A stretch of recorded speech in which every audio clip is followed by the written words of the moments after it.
Kinasuhan na ng alarm and scandal ang dating pulis na nambatok at nagkasa ng baril laban sa isang siklista. Hinimok naman ng PNP na lumantad na ang biktima at uploader ng viral video para maghain ng kanilang reklamo. Nasa frontline ng balitang yan si Justine Punsalang. So I really would like for Attorney Fortune to file a case against me in the Ombudsman.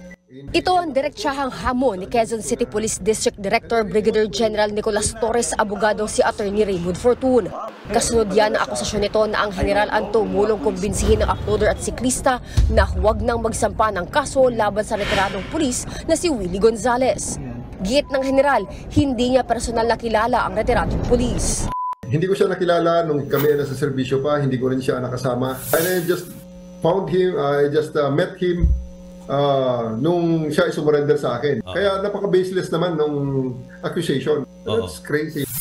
Wala pang tugon si Attorney Fortune sa hamon ni General Torre.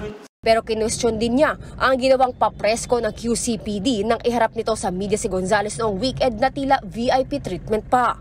Pero depensa ng QCPD, nagkataon lang na may mga media sa opisina nila nang sumuko sa kanila si Gonzales. Kaya nagdesisyon na rin silang iharap ito sa publiko. The thought process namin is I have made that decision within a very limited time at hindi ko na na-process ang mga bagay na yun pala maging afterthought. Pasensya na kayo. Sa ngayon, sinampahan na ng kasong kriminal si Gonzales.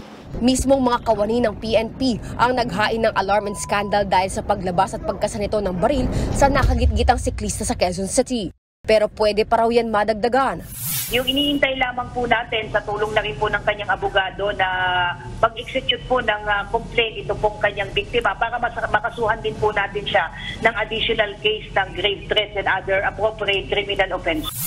Muli namang umapela ang PNP sa nakaalitang siklista na lumantad na para maghain din ng karagdagang reklamo.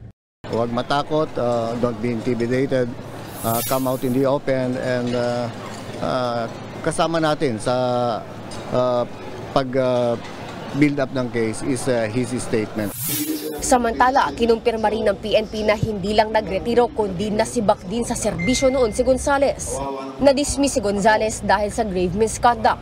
Nakumpirma ito 1 taon pagkaretiro ni Gonzales.